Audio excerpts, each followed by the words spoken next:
Welcome everyone to TRT World Forum Digital Debates and the session titled The Global Food Crisis, Searching for Solutions on the Brink of the Abyss. I'm Şeyma Nuryon from TRT World Research Center. For today's discussion, I will be joined by four excellent guests. Ahmet Muhtar from Food and Agriculture Organization of the United Nations.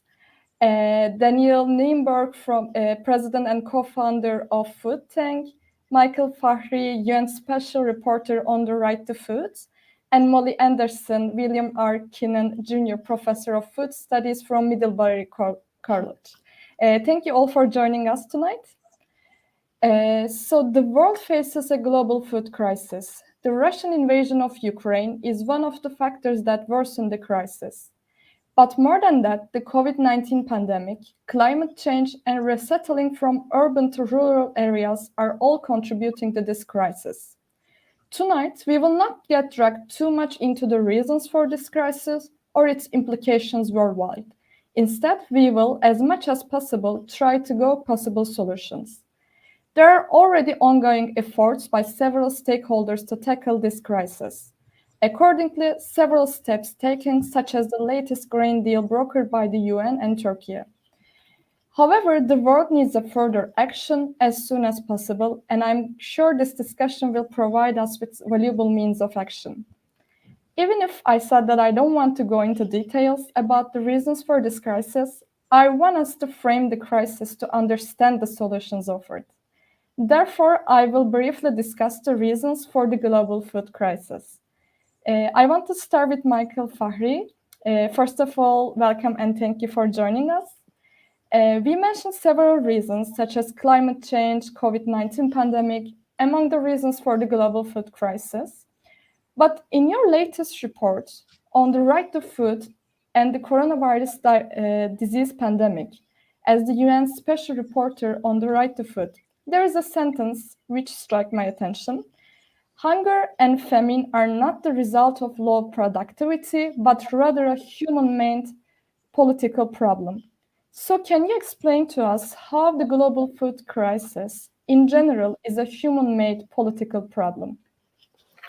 Thank you, Şeyma, and thank you for inviting me for this really fantastic panel. So the report you're referring to comes from a report that the General Assembly, the United Nations General Assembly, passed a resolution requesting that I provide a report on the pandemic and the food crisis and to provide solutions. And as you mentioned, it's out now in public.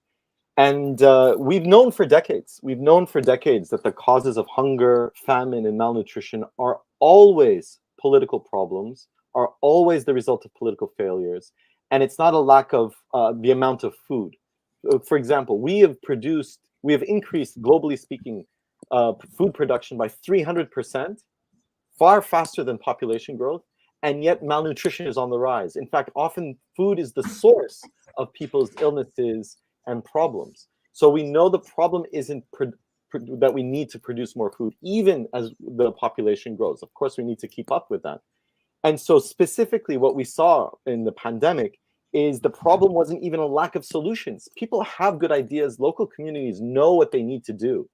Everyone knows, either vulnerable communities or has the knowledge. The challenge has been a lack of coordinated action. Governments and international institutions have failed to listen to people most affected. They've refused to cooperate and coordinate with each other. Governments are not working well together. And in fact, they continue supporting agri-food corporations, which have been a source of the problem. I'll stop there. We can, when we get to solutions, I can continue, of course. Thank you. And Molly, welcome tonight. So we said that it's a problem, it's a political problem, and there are structural problems and systemic impediments to access to adequate food, because it's not about the amount that we have. Can you explain to us the global food system configurations and the problems arising from such configurations that add to that crisis? I'll try, Şeyma. And first, let me say thank you for inviting me on the show.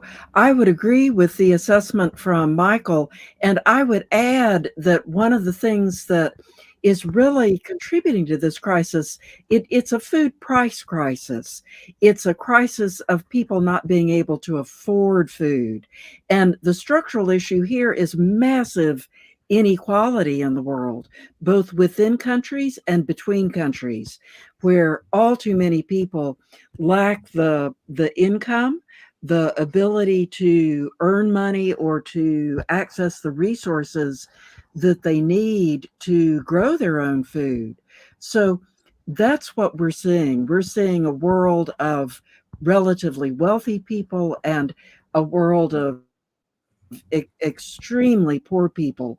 And the relatively wealthy people, that group is shrinking and shrinking.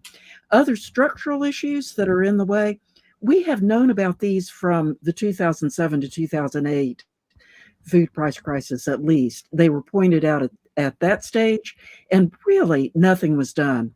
So it's no surprise that we've had two, well, actually counting that one, three big food price crises in 15 years. One of those structural problems is speculation on food commodities, that we're seeing food as a financial investment. Far too many people are jumping into food and creating chaos in food prices. Another structural problem is concentration of food industries, particularly the grain traders, the so-called ABCDs, Archer Daniels, Midland, Bunge, Cargill, and Lewis Dreyfus. They are controlling 70 to 90% of grain trade in the world, and they are making profits at the same time that we are seeing hunger rising. Their profits are going up.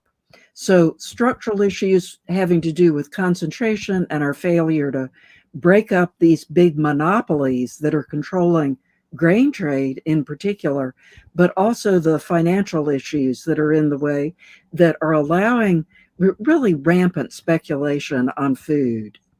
So I'll stop at that point. Thank you. So can we say that there are some power dynamics actually extremely affecting this problem? Okay, thank you. And Ahmed, welcome, first of all. So Molly said that it's not a new crisis, actually. So can you please tell us what is the state of affairs of global food security right now? Like, did we do something? How do you see some of the solutions or efforts at global level working out for it right now, or like recently? Well, thank you very much, Shama, for having me on your show. I'll try to extend the arguments by Michael and Molly. Well, it is a known fact that at this point in time, we are producing enough food to feed everyone. Yet, we have at least 800 million people who are hungry at this point in time in the world. And unfortunately, since 2019, we have added a number of 150 million hungry people. In some areas, the extreme food insecurity has risen as well. There are certain pockets in the world that we have almost, gone close to famine, additional ones, unfortunately due to this COVID and all of these crises. Now, having said that, we also need to put one thing in perspective. Almost 1/3 of the food produced in the world is either lost or wasted. Both lost means at the production stage or at the consumption. And that is an issue that we have to recognize as well. Now, amongst all of these things, the point is that what is being done? I would frame this food issue from three perspectives: the transactional perspective, or let's say the commercial, the developmental perspective, and the humanitarian perspective. And I think in today's discussion, we'll cover all of these things. Now, from a transactional perspective, if you have money, you'll buy the food. If you do not produce it, I mean, either you produce or you buy, and that is what we are doing in the world. But that leads to the second problem, or let's say the second pillar of food security. As you know, 4 pillars: the availability, access, utilization, and stability. And that is what I think Michael and Molly has alluded to. We have the food, but could we ensure access? And that is the social and structural issues, or the governance issues at the country and regional levels. I would not even go into the utilization and the nutritional perspectives, because that is unfortunately even bleak picture. Almost 3 billion people in the world do not have access to affordable, healthy diets. As a matter of fact, as per our recent report, on average in the world, the affordable, a healthy diet would cost you around $4 per person per day. And we can calculate the rest, how many people can afford it. Now, what are the solutions? As I said, from a transactional perspective, the solutions are if you have money, you either produce, enhance productivity, or buy. But then the developmental perspective, in which all of the developmental actors, for example, scientific agencies like us, FAO, many other players would come into action, both at the multilateral, regional, and the country level, trying to develop the food systems in a more sustainable manner or whatever we can do. But then what is missing is the humanitarian aspect. Now, oftentimes we have clubbed this humanitarian more food provision to people who are in need due to some calamities or crisis and so on and so forth. That means the WFP's operation model that wherever there is a problem, you just go and solve that. I would say that we have to frame this perspective from a different, as Michael is leading, a right to food. Do we really ensure that everyone is basically given this right to food? That is a global issue. I would go into the details, in the solutions part, but this is what we are. This is where we are. And if you allow me to say that there are 3 C's, in the challenges for me: climate change, the biggest one that is impacting; conflicts, the second biggest crisis; and then the calamities. We have seen the COVID-19, the Ukraine crisis, and others. And I will give the second part in the solutions, the 3 T's. So I'll stop here without taking time. Thank you. Thank you. Thank you for your answer. And okay, so before moving to deep structural solutions, I want to ask you, Danielle, first of all, welcome to the show. For about recent short-term solutions. So recently, Turkey and the UN brokered the grain corridor deal. And if the deal holds, it could provide relief to millions facing hunger across the world, while also rescuing Ukraine's farming sector from collapse. Do you think that this deal and similar initiatives represent short-term wins that are equally important to alleviate the global food crisis? Thank you so much, Shema, and thank you for letting me be a part of this really great group of people who are doing amazing things all over the world. I mean, I think it's exactly what you said. It's a short-term solution to what is a very long-term structural problem. And while that, those grain deals need to happen, and they need to happen quickly, so that Ukraine and can be the exporter it was. We also need to really look at what will get us out of this kind of dilemma in the future. We can't only focus on the short term. We have to have processes and practices in place that prevent, if there's another conflict in another part of the world, that we're not in this situation again. So I think it's a very short-term fix, but it does need to happen. I'm happy to stop there because I have some ideas around, what does need to happen to make sure that we don't get into this kind of mess again when we talk about solutions. But it's a very short-term way of thinking about this. It's not looking at the long view. We need to really figure out how to make sure that all regions of the world are not so dependent on another region of the world for whether it's sunflower oil or wheat or another crop. Thank you. Then let's move to the long-term solutions, and then I will ask you again, Danielle. So how can we achieve a sustainable, equitable, and environment-friendly global food system and offer an alternative to industrialized agriculture? Again, Shema, it's such a good question. It's a complex question, right? I don't know if it's the question is how, but when, and how we can do this in a way that gets us where we need to go. We have to do this. I don't think we have a choice, right?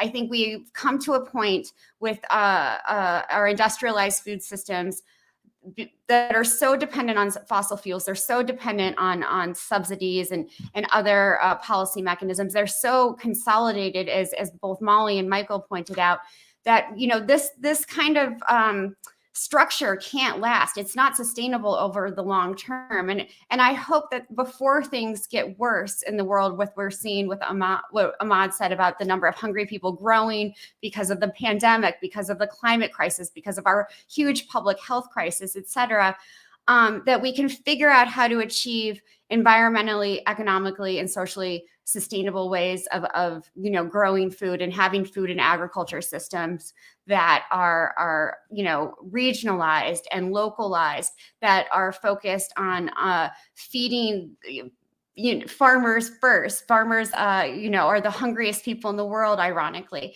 And so that these solutions are community led, as Michael referred to. These are the things that will get us sort of where we need to go. One of the things that I tend to think about a lot is that we need more diversity on farms. We can't just have, these monocultures that, again, have sort of gotten us into this mess. We need more diverse farming systems that depend on a diversity of crops and livestock, and also depend on a diversity of people, where there are youth and women and the LGBTQ plus communities and the indigenous communities are honored and respected for the work that they do. When we talk about women, women are a huge part of the agricultural labor force. Overall, they make up 43% of farmers. In some countries, they make up to 70% of farmers or 80% of farmers. We don't give women the opportunity to excel in farming because they lack the same respect that men get. They lack the banking and financial resources. They lack a lot of the education. So we really need to invest in women if we care about solving these crises. And then again, and of course, youth and indigenous people as well. But we have a real opportunity here. And I think that's what we should frame it as. This is an opportunity. If women were given the same access to resources as men, we could solve a lot of the problems that we're seeing right now. And Ahmed from FAO knows this better than anyone. So I think there's a lot that we can do, especially on that front, as well as making sure that young farmers have access to the resources they need. That includes land and capital. In places like the United States, they need their student debt reversed, et cetera, et cetera. But there's a lot that can be done here. Thank you so much. So like we are saying, we should have a bottom to up approach instead of coming through from up to down. Thank you. And Molly, I have a similar question to you actually. So while reforming the global food systems, how important are radical shifts in power dynamics and planning at local, state, and regional levels, as Danielle actually mentioned? And what should change in global food systems starting from the bottom to up, you think? Well, I love the solutions that Danielle put on the table for us. I agree with all of those. And they involve some pretty strong power shifts, giving women more power, or allowing them to seize the power that they are stepping up and demanding is a really big shift. Giving small-scale farmers more power is really important. Giving independent businesses that are outside this framework of concentrated food industries, allowing them more power is also extremely important. But I think the thing that we need to keep in mind is that it's the people who are most vulnerable who are least powerful now. And our solutions should be centered on those people who are suffering the most, who have the least power, who are lacking food, and going to them and asking them what they want, what they need. We shouldn't be imposing solutions on them. We should be listening to them, and in particular, listening to indigenous people who have been abused for so long, yet who have lived sustainably despite all of the challenges. They have so many solutions in their hands. And if we were to respect them and allow them more power, they could make big shifts. I've been reading recently about how indigenous people are the key to preserving biodiversity. There have been some good articles on that. They have solutions that the rest of the world should be paying attention to, yet we are othering them and treating them as if they are lesser citizens or lesser global citizens, instead of honoring them and holding them up and saying, tell us what we need to do. We need to learn from you. Thank you. So then we say that while forming our policies, we should ask the vulnerable people. And from there, I want to move to Ahmed. And I want to talk about trade policies because recently we are seeing lots of export bans, blockades, and food hoarding. And how do you think we should reform international trade policies so that we no longer suffer from export bans and can tackle the global food crisis? Thank you, Shema. If you kindly allow me a minute to respond to what Daniel and Molly said, just to show that I completely agree for the focus on the inclusiveness, or let's say inclusive policies, to take into consideration the women empowerment, marginalized communities, and so on and so forth. There have been plenty of cases now where we have seen that if you empower women in the rural livelihoods, they have proven to be much more productive as well. I mean, it makes economic sense as well, not just the social sense. So completely agree, and we are focusing on these communities. And as you said, oftentimes it is the smallholder farmers who are not really properly fed, unfortunately, due to reasons. So just to say that, completely agree with the arguments. Now, moving on to the trade part. In fact, we do have a solution. Let's say we have the World Trade Organization's agreement on agriculture that deals specifically with that issue. In fact, in the WTO, the export bans are not allowed except unless there is a situation, and then there are conditionalities. But still, we see. We saw recently 60 plus different types of food export bans. Most of these were temporary, but some are still there. Now, I would say that we need a global food systems reset.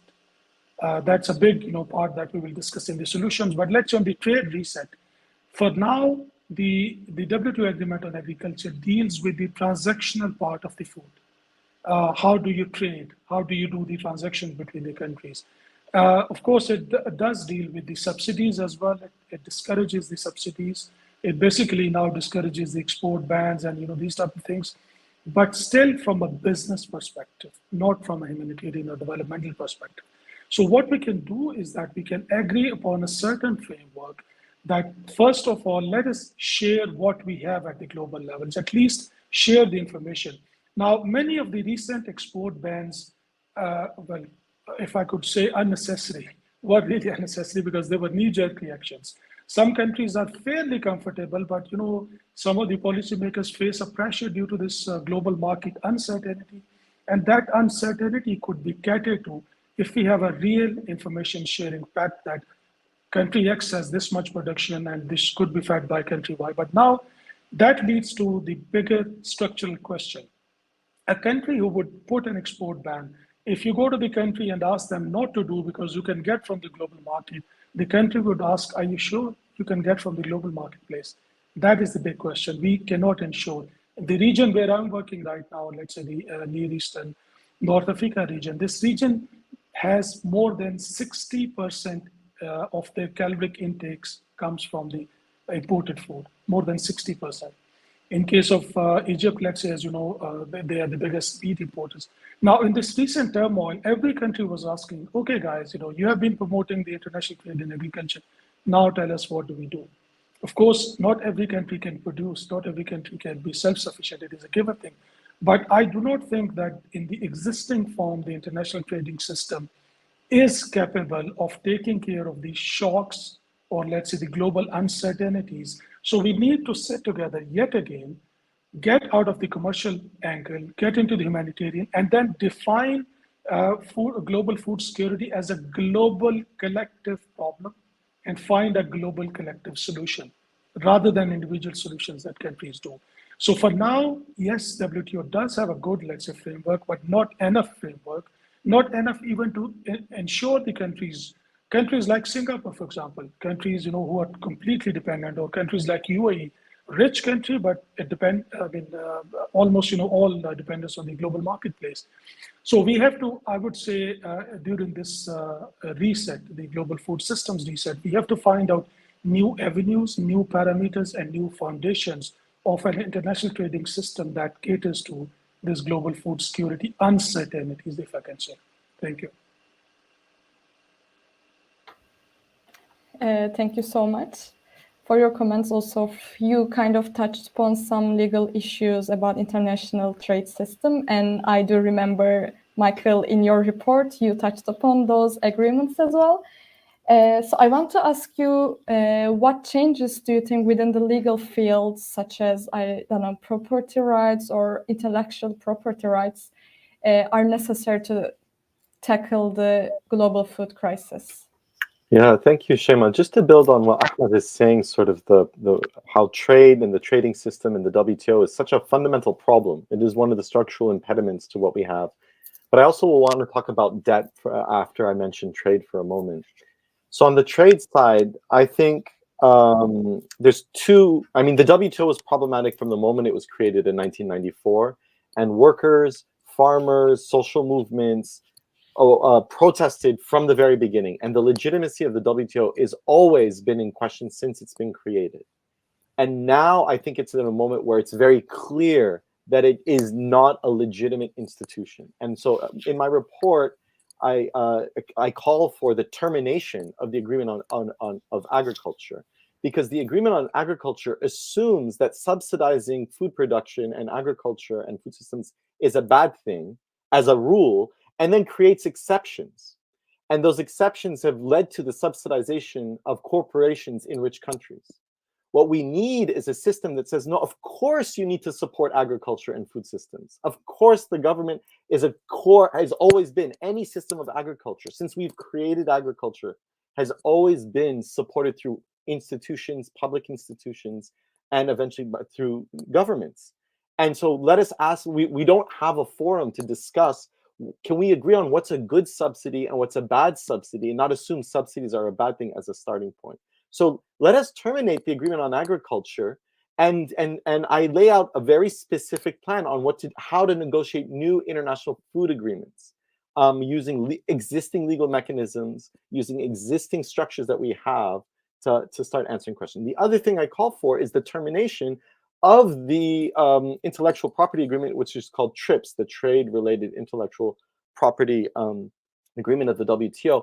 This has proven time and time again to be an impediment. We saw it in the AIDS crisis, AIDS, HIV, and public medicine, and we saw it today.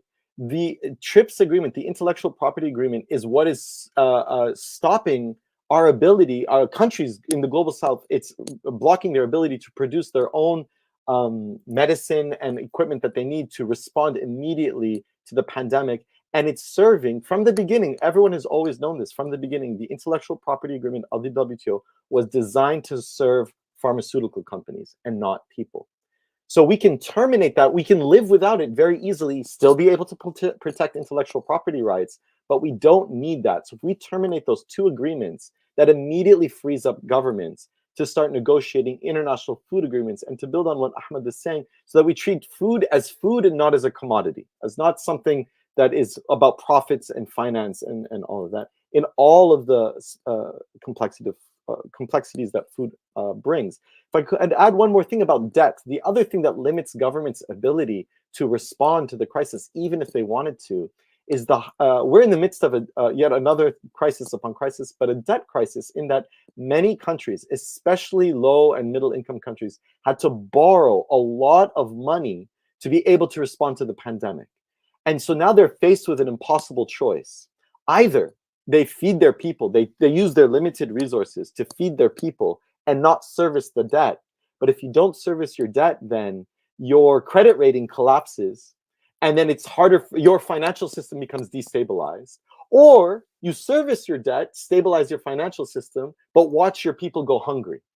This is an impossible choice, and there are solutions out there on how to provide debt relief, how to reduce that pressure of debt. I'll just say, I hope, one framework that connects a lot of what we're all talking about in terms of solutions is agroecology.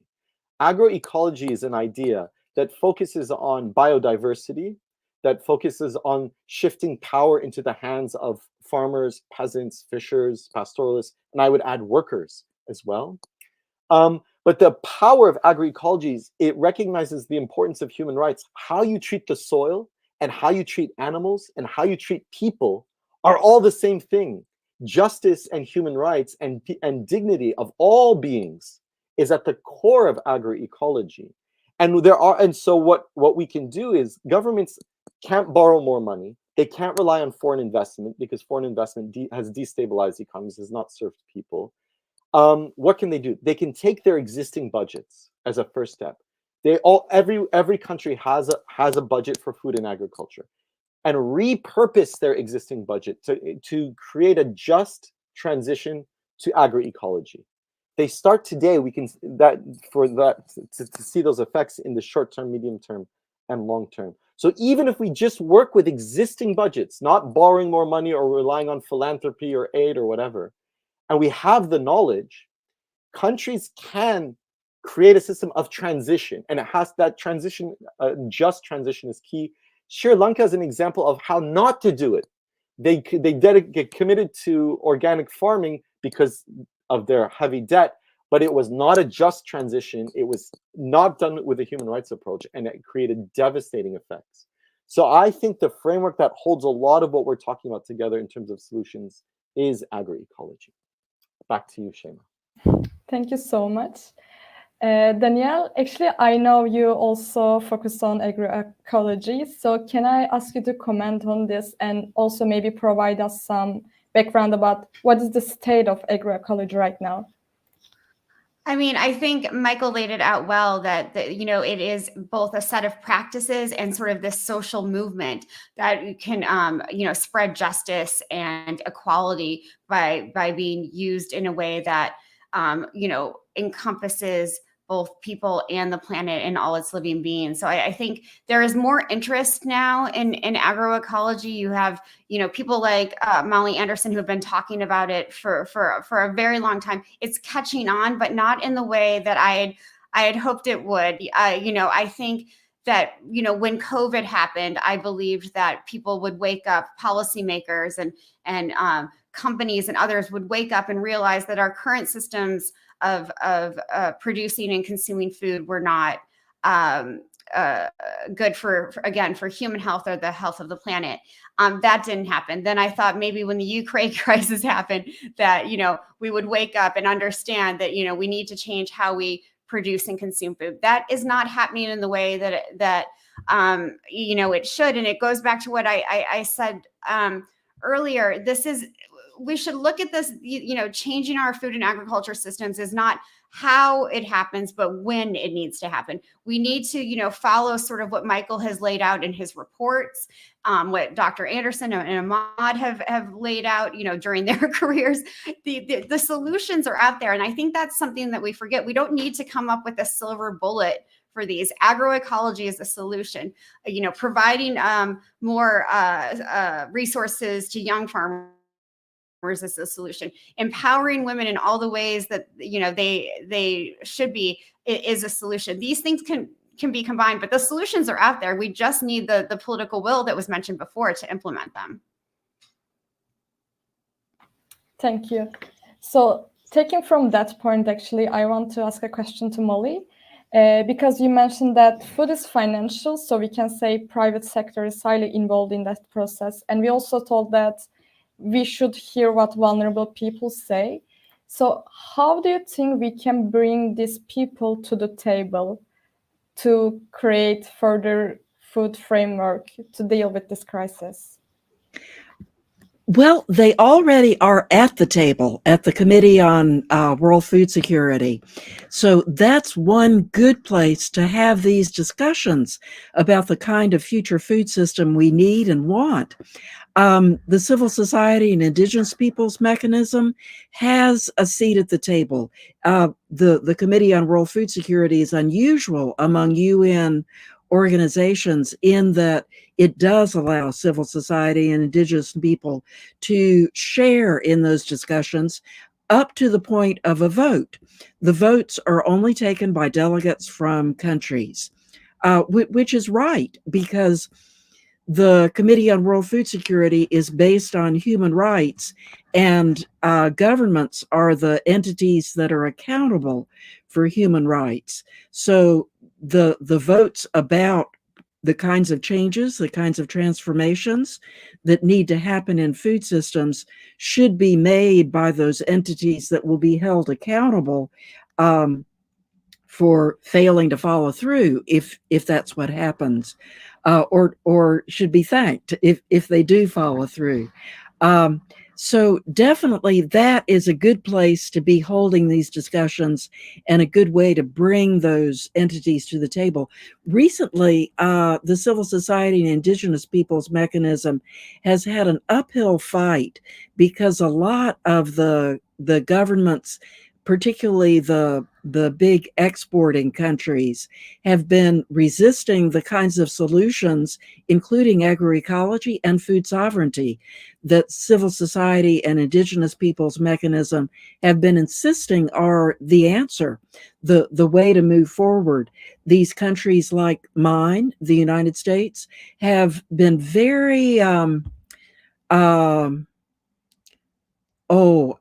I need a better word, but I want to say stuck in the mud. That they have been extremely resistant to the kinds of solutions that are coming up from the bottom.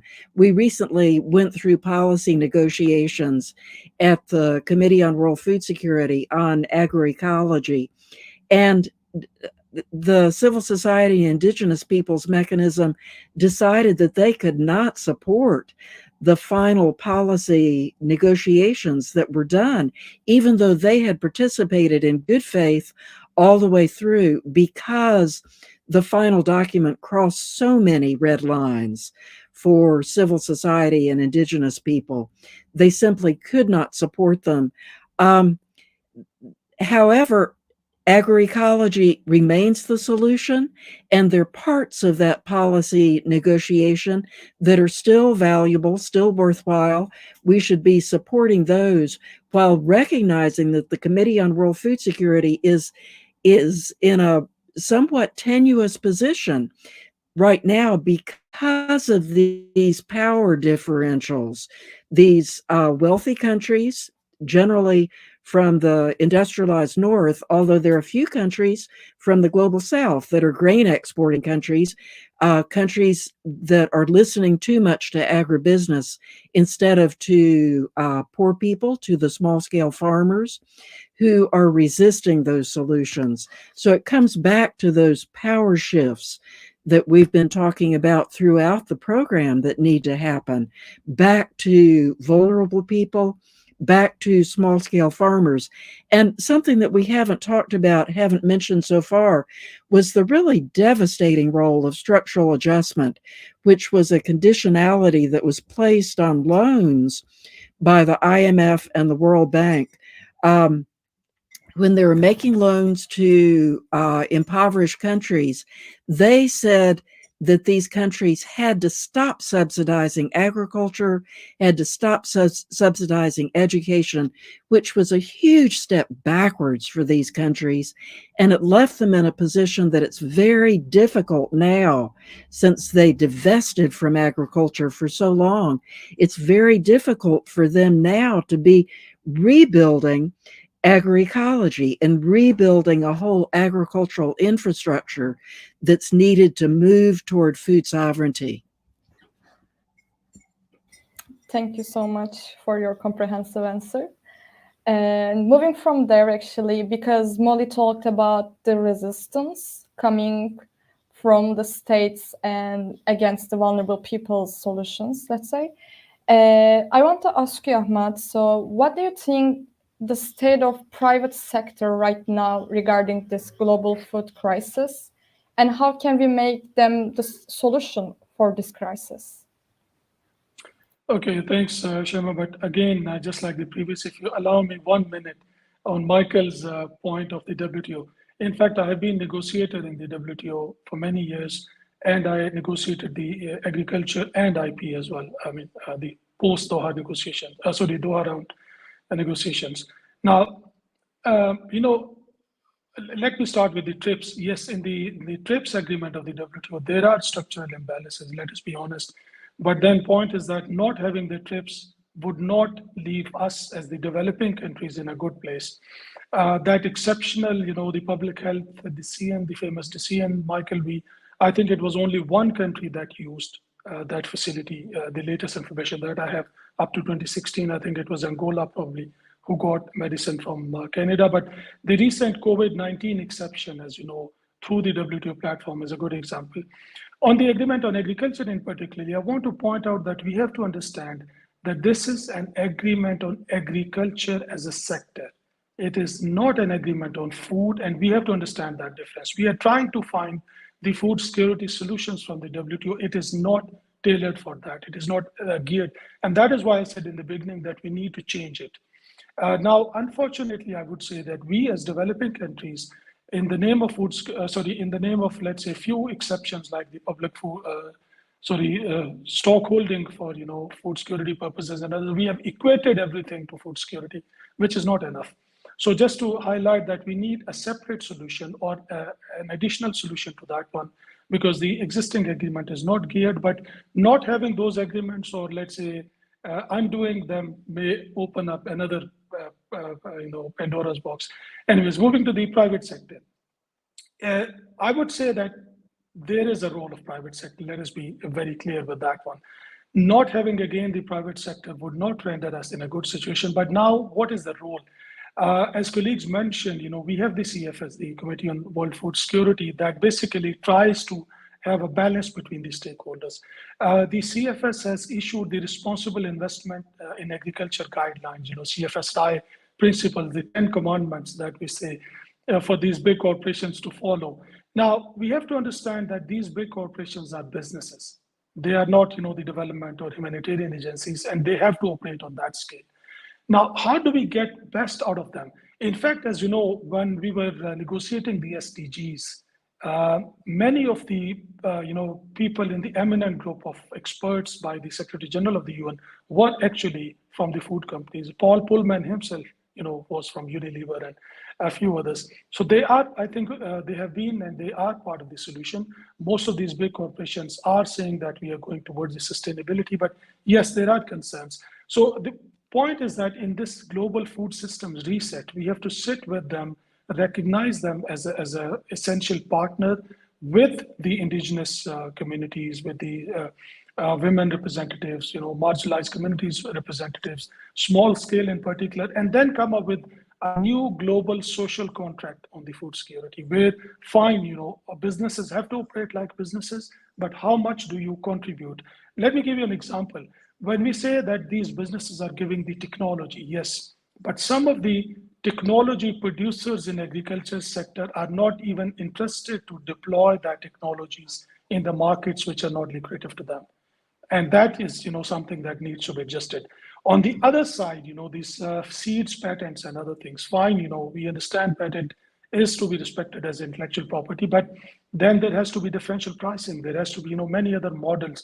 Even in medicine, as you know, through the medicine patent pool, and there are different type of mechanisms. In healthcare sector, I would say it is probably a good example to follow by the agriculture sector, because in agriculture, the tech and the intellectual property is, in my view, personal view, a bit more rigid than even the health sector. And we need to revisit that.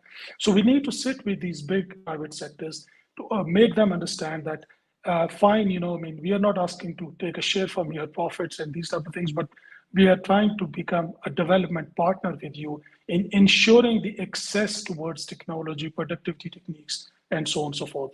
So they are essential part, but we need to sit together and have a big global dialogue to find the new formation. Thank you so much. So yeah, I know there are lots of things to say, lots of solutions to offer, and we try to cover some. But unfortunately, our time is limited as well. So to wrap up, I'd like to briefly hear from all of you about all solutions that came to your mind during your discussion and we didn't talk right now. And maybe your final take from this discussion and the most important point for you. So Michael, can I start with you, please? Yes, thank you, Shema. So maybe I'll point to two things. So one, just what can governments do immediately, and what can people pressure their governments to do right now and today? What's happening is we're still in the pandemic, but what we've learned in the pandemic what policies work to help people. We know this. We have 2.5 years of programs, what has worked and what has not worked. And here's what has worked. Direct cash transfer, universal school meals, supporting local and regional markets, supporting small-scale food producers and workers, and supporting local and regional governments. We know this helped people. What's happening, unfortunately, is governments are treating these policies as temporary and are starting to end these policies. They should instead treat them as proof of what works and build upon them and make them more permanent as we transition to these longer-term solutions that we're talking about. This can happen today. And then on how change happens, I think change happens from when people organize and develop new relationships. We saw this in many communities when workers and farmers work together in solidarity, they can change everything. We saw the example in India. I would add, if we have worker, small food producer, broadly defined, peasants, fishers, pastoralists, so small food producers, workers, and indigenous peoples, if they find ways of continuing to deepen their solidarity with each other, that can change everything. Thank you so much. And Danielle, same question goes to you actually. So can you tell us what other solutions came to your mind and what's your main take? Always hard to follow someone like Michael. Thank you for all of that. It was very inspiring. I do want to refer back before I give you sort of my conclusion, something to that Ahmad said about, the need for private sector involvement in this. From my perspective, while the private sector does need to be involved and they also need to be held accountable. They're making commitments for, the climate crisis and other commitments around other crises that we're facing that are far in the future by 2050. The world will be on fire by then if we wait for the private sector to make those commitments by 2050. We need more urgency from the private sector. We need more accountability through things like true cost accounting so that they're paying or preventing the things that they have been, doing in the past, whether it's pollution or harming communities or et cetera. So that's just one point I'd like to make. And then I'd like to go, for a takeaway from this very important conversation, the importance of listening to communities. That has been brought up several times by Molly and Michael. We need to really, it's something that has been lacking in agricultural and food system development for so long. Well-intentioned but misguided development folks have gone into communities and told them what they needed to do rather than asking them what they wanted. This needs to change on all levels. And we've talked about how we need to pay attention to women and youth and indigenous peoples and other groups that have been marginalized and abused in so many ways. But we haven't talked about how they need to be compensated for their knowledge. And how, we have to remember that farmers are business people, that they are stewards of the land, but they are business people at the end of the day. How do we make sure that they're compensated for their knowledge and what they're bringing to really make sure that food systems are sustainable, not just, for 5 or 10 or 15 years from now, but well into the future. But thank you again for letting me be part of this conversation. Thank you for joining us. And Molly, can I ask you the same question? Sure. I want also to go back to something that Ahmad had said earlier, much earlier in the program. He was referring to 4 pillars of food security. And in a recent high-level panel of experts report, this is a high-level panel of experts of the Committee on World Food Security, they argued that 2 more pillars are essential. One is agency and one is sustainability. The issue with the private sector is that it has assumed so much power in the global food system that it has taken away agency from small-scale farmers and from many of these other marginalized groups. So their power needs to be regulated. I just don't see any other way to do that.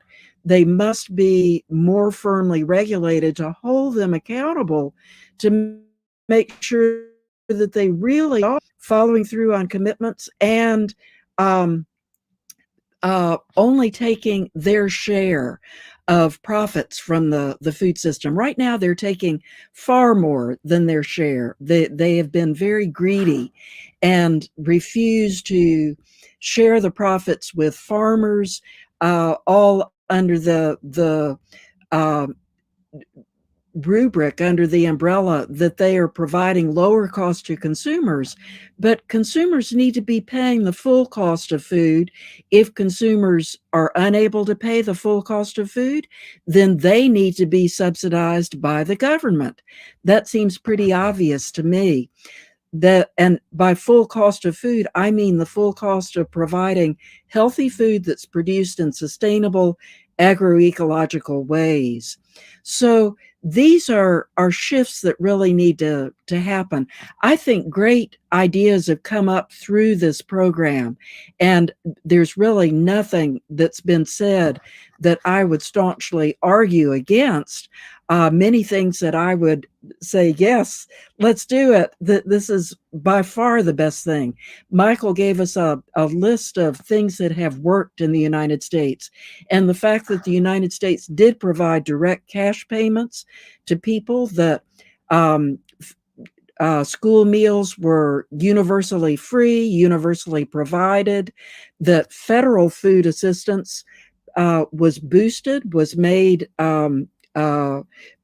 much closer to what real needs were.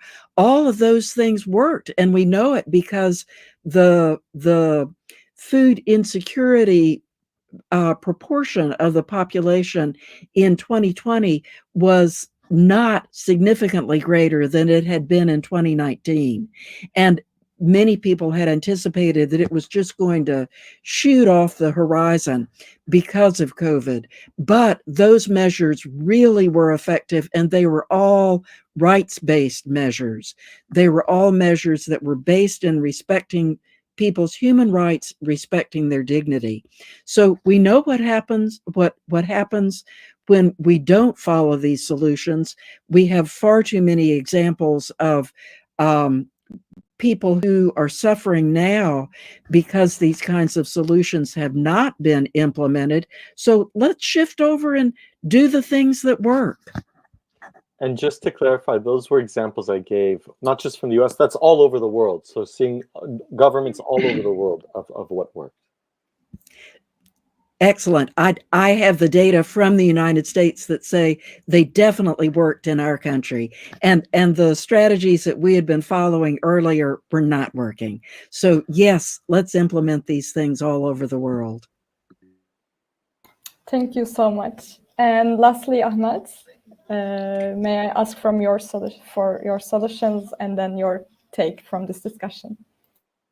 No, thank you. I think the learned panel has already said everything, so nothing left for me except agreeing with them. But just a couple of points, in the solutions part, when I said 3 C's as challenges, my 3 T's as solutions are the territorial approach, which includes productivity enhancement and all of these things that colleagues mentioned. Technology, we need more and more, and particularly indigenous technology, by the farmers' knowledge, so on and so forth, and then trade as a solution, a fair trading system. Now, in terms of the final...